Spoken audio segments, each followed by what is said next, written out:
పక్షుల పండుగ flamingo festival 2025 ప్రకృతి సంస్కృతి జీవ వైవిధ్యాల మహోత్సవాన్ని జనవరి 18, 19 మరియు 20 తేదీల్లో పండుగ వాతావరణంలో ప్రజాప్రతినిధులు అధికారుల సమన్వయంతో ఘనంగా నిర్వహిస్తామని ప్రకృతి ప్రేమికులను ఎంతగానో ఆకట్టుకునే ఫ్లెమింగో ఫెస్టివల్ 2025ను ప్రజలు పర్యావరణ ప్రేమికులు సందర్శించాలని తిరుపతి జిల్లా కలెక్టర్ డాక్టర్ ఎస్ వెంకటేశ్వర్ విజ్ఞప్తి చేశారు.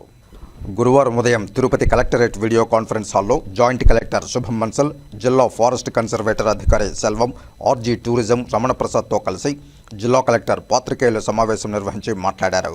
ఫ్లెమింగో ఫెస్టివల్ 2025 ఫ్లెమింగో ఫెస్టివల్ను ఘనంగా నిర్వహించడానికి అన్ని ఏర్పాట్లను పూర్తి చేస్తున్నామని అన్నారు. 2020వ సంవత్సరం వరకు ఫ్లెమింగో ఫెస్టివల్ ప్రతి సంవత్సరం నిర్వహించి ఉన్నారని, గత 4 సంవత్సరాలుగా ఈ ఫ్లెమింగో ఫెస్టివల్ను నిర్వహించడం జరగలేదని, ముఖ్యమంత్రి జిల్లా పర్యటనకు వచ్చినప్పుడు ఫ్లెమింగో ఫెస్టివల్ 2025ను ఘనంగా రాష్ట్ర పండుగ రీతిలో నిర్వహించాలని సూచించారని తెలిపారు. మన జిల్లాలో ఫ్లెమింగో ఫెస్టివల్ జనవరి 18, 19 మరియు 20 తేదీల్లో 3 రోజుల పాటు 5 ప్రాంతాల్లో నేలపట్టు, బీవీపాళెం, ఆటకానితిప్ప, శ్రీ సిటీ, సూళ్లూరుపేటల్లో ఘనంగా నిర్వహించడం జరుగుతుందని తెలిపారు. ఏర్పాట్లలో ఎలాంటి లోటుపాట్లు ఉండరాదని అధికారులకు ఆదేశించి పర్యవేక్షిస్తున్నామని తెలిపారు. నేలపట్టు పక్షుల అభయారణ్యంలో ఉన్న విలక్షణ పర్యావరణ వైవిధ్యం కారణంగా గ్రే పెలికాన్ పక్షులు, కార్మోనేట్ బిల్ పక్షులు, నీటికాకులు, స్పూన్ బిల్ స్టాక్ పక్షులు, ఓపెన్ బిల్ స్టాక్ పక్షులు తదితర అరుదైన పక్షులు నేలపట్టు అభయారణ్యానికి ఆలవాలమని తెలిపారు. వలస పక్షులు సౌత్ ఈస్ట్ ఏషియా, సుదూర విదేశీ ప్రాంతాల నుండి వచ్చి వాటి సంతతిని పెంపొందించుకుని తిరిగి సొంత ప్రాంతాలకు వెళతాయని, అలాగే ఫ్లెమింగో పక్షులు ఆహారం కోసం వలస వచ్చి సొంత ప్రాంతాలకు తిరిగి వెళ్లిపోతున్నాయని అన్నారు. ఈ విలక్షణ పక్షులను సందర్శించడానికి, విజ్ఞానాన్ని పెంపొందించుకోవడానికి వీలుగా నేలపట్టు పక్షుల రక్షిత కేంద్రంలో విలక్షణ పెలికాన్ పక్షుల వీక్షణ, ఆటకానితిప్ప, పులికాట్ పక్షుల రక్షిత కేంద్రం వీక్షణ పాయింట్లలో ఫ్లెమింగో పక్షుల వీక్షణ ఏర్పాటు, తగినన్ని బైనాకులర్లు ఏర్పాటు చేశామని, బీవీపాళెంలో 35 బోట్ల ఏర్పాటుతో లైఫ్ జాకెట్, లైఫ్ బాయ్ల ఏర్పాటుతో బోటింగ్ ఏర్పాటు చేశామని, కంట్రోల్ రూమ్లు ఏర్పాటు చేశామని, స్థానికంగా ఉన్న 50 మందిని గైడ్లుగా నియమిస్తున్నామని తెలిపారు. పర్యావరణ వైవిధ్య అంశాలపై, ఎకో ఫ్రెండ్లీ బయోడైవర్సిటీ అంశాలపై పలువురు నిష్ణాతులతో మేధోమథన సదస్సులు 3 రోజులు నిర్వహించి తద్వారా ఒక మంచి ప్రణాళిక తయారీకి చర్యలు తీసుకుంటున్నామని తెలిపారు. అలాగే సూళ్లూరుపేట పట్టణంలోని ప్రభుత్వ జూనియర్ కళాశాల ప్రాంగణంలో పలు స్టాళ్లు ఏర్పాటుతో సాంస్కృతిక కార్యక్రమాలు నిర్వహించడం జరుగుతుందని తెలిపారు. ఫ్లెమింగో ఫెస్టివల్ 2025ను ప్రజలు, విద్యార్థులు సద్వినియోగం చేసుకోవాలని సూచించారు. సుమారు 200 రకాల పైగా పక్షులు వస్తాయని, అన్ని ఏర్పాట్లు చేపడుతున్నామని అన్నారు. అటవీ శాఖ, పర్యాటక శాఖ, శ్రీ సిటీ తదితర ఇన్స్టిట్యూషన్లు, ప్రజాప్రతినిధుల సమన్వయంతో ఈ కార్యక్రమ నిర్వహణకు చర్యలు చేపడుతున్నామని తెలిపారు. సీనియర్ అధికారులకు ఈ 5 ప్రాంతాలకు ఇన్ఛార్జి బాధ్యతలు అప్పగించామని తెలిపారు.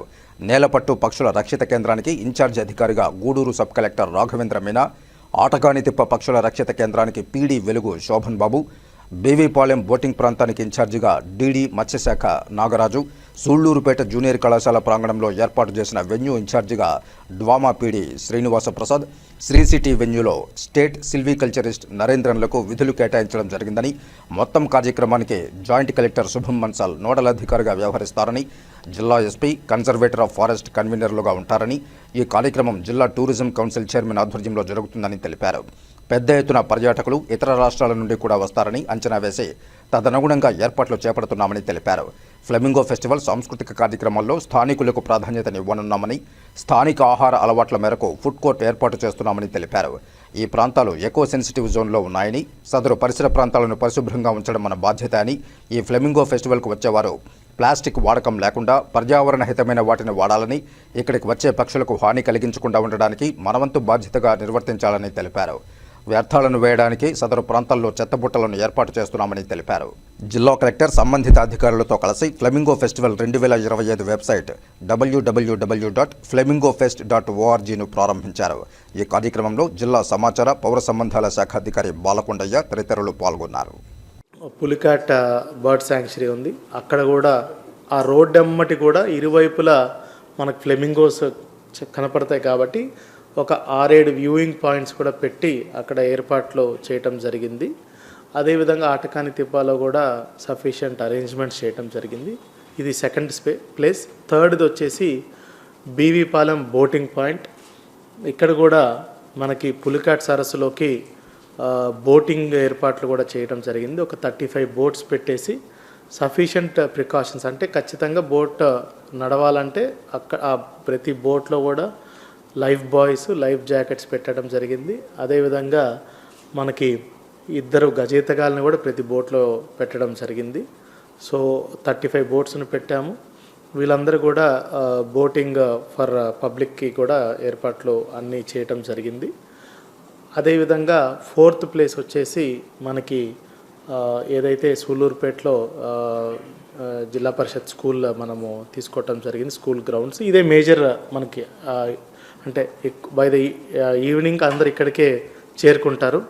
ఇక్కడ మనము చాలా స్టాల్స్ పెట్టి అందులో మేజర్ అట్రాక్షన్ వచ్చేసి మన శ్రీహరికోట షార్ వాళ్ళది మేజర్ స్టాల్ ఉంది.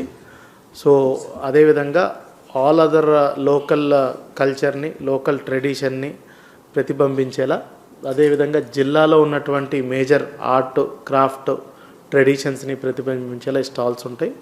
అదేవిధంగా ఈ స్కూల్ గ్రౌండ్స్లో కల్చరల్స్తో పాటు గేమ్స్ని కూడా మనము కండక్ట్ చేస్తున్నాము. కల్చరల్స్ కూడా చాలా డిఫరెంట్ అక్రాస్ ద స్టేట్ నుంచి కూడా మనం కల్చరల్ యాక్టివిటీస్ ప్లాన్ చేశాము. డ్యూలీ అంటే లోకల్ టాలెంట్ని గుర్తించే విధంగా, లోకల్ టాలెంట్కి ఇంపార్టెన్స్ ఇచ్చే విధంగా మనం ఈ కల్చరల్ యాక్టివిటీస్ని కూడా ప్లాన్ చేసుకోవటం జరిగింది. అదేవిధంగా ఈసారి అడిషనల్గా శ్రీ సిటీలో మనం ఒక ఈవెంట్ కాన్క్లేవ్ చేస్తున్నాము. వర్క్షాప్ 3 days కూడా ఉంటుంది. దీనికి మనము బాంబే న్యాచురల్ హిస్టరీ సొసైటీ ఏదైతే వీళ్ళొక ఎన్జిఓ, వాళ్ళు మన they renowned across the world for their works in అంటే conservation of flora and fauna. అంటే ఎక్కువగా ఈ నాట్ ఓన్లీ ఇన్ అంటే బర్డ్స్లోనే కాదు అదర్ యానిమల్స్లో కూడా వీళ్ళు చాలా ఇంట్రెస్ట్ తీసుకొని అక్రాస్ ద వరల్డ్ చాలా యాక్టివిటీస్ చేస్తున్నారు. వాళ్ళని ఈసారి పిలవటం జరిగింది. శ్రీ సిటీని కూడా as an active partner, industry partner కింద పెట్టుకొని వాళ్ళ సహాయం కూడా తీసుకున్నాం. దేవర్ అంటే kind enough to support us in this. మొత్తం ఈ 3 రోజుల వర్క్షాప్ కూడా కంటిన్యూస్గా వేరియస్ అకాడమిషియన్స్, ప్రొఫెసర్స్, ఇండస్ట్రీస్ వీళ్ళందరినీ పిలిపించి కూడా అసలు పులికాట్ ఎంత ఇంపార్టెంట్ మన ఏరియాకి, లోకల్ ఫిషర్మెన్కి, లోకల్ కమ్యూనిటీకి, ఈ లోకల్ ఈ పక్షులు ఏదైతే వస్తాయో వాటికి కూడా ఎంత ఇంపార్టెంట్ ఈకోసిస్టమ్ అనేది కూడా అందులో డిస్కషన్స్. ఆ డిస్కషన్స్ నుంచి నెక్స్ట్ సజెషన్స్ కూడా తీసుకొని ఫర్దర్గా యాజ్ వి గో ఫార్వర్డ్ వాళ్ళ సజెషన్స్ అన్నీ కూడా ఇంప్లిమెంట్ చేసే విధంగా మనం ఒక ప్రత్యేక కార్యాచరణ అనేది కూడా చేయటం జరుగుతుంది. ఇప్పటివరకు ఒక 50 members దాంట్లో డిఫరెంట్ ఇన్స్టిట్యూషన్, ఎన్జిఓస్ నుంచి కన్ఫర్మ్ చేశారు. దే ఆల్ రేపు అక్కడికి రీచ్ అవుతున్నారు. 2 days జరుగుతుంది. అదేవిధంగా మనము ఏదైతే అవుట్కమ్ వస్తున్నాయో దాన్ని ఎలా మనం బడ్జెట్తో లింక్ చేసి ఆ యాక్టివిటీస్ అన్నీ మనం ఎట్లా లోపల ఇంప్లిమెంట్ చేయాలని ఆలోచించి సిఎస్ఆర్ కాన్క్లేవ్ కూడా శ్రీ సిటీ వాళ్ళతో అక్కడే పెట్టేస్తున్నాము. ఏదైతే మనం ప్రాజెక్ట్స్ మెయిన్గా tourism, eco tourism, forest related conservation యాక్టివిటీస్కి ఏదైతే మనకి ప్రాజెక్ట్స్కి బడ్జెట్ అవసరం ఉన్నాయో ఇవన్నీ కూడా సిఎస్ఆర్ కాన్క్లేవ్లో మనం ప్రెజెంట్ చేస్తూ వాళ్ళని మోటివేట్ చేస్తూ వాళ్ళ ద్వారా మనము మనకి సిఎస్ఆర్ కాంట్రిబ్యూషన్ వస్తే ఇవన్నీ కూడా ఆ ఏరియా ల్యాండ్స్కేప్లోనే మనము ఇంప్లిమెంట్ చేస్తాం. కాబట్టి ఒకవైపు మనకి పక్షులు దానికి సంబంధించిన కన్సర్వేషన్ యూస్ అవుతుంది, అదేవిధంగా అక్కడ ఉన్న ప్రజలకి లైవ్లీహుడ్ యాక్టివిటీస్కి అది యూస్ అవుతుంది. అదేవిధంగా టూరిజం కాన్క్లేవ్ కూడా ఇన్వెస్ట్మెంట్ పరంగా టూరిజం డిపార్ట్మెంట్ అక్కడ ఆర్గనైజ్ చేస్తున్నారు.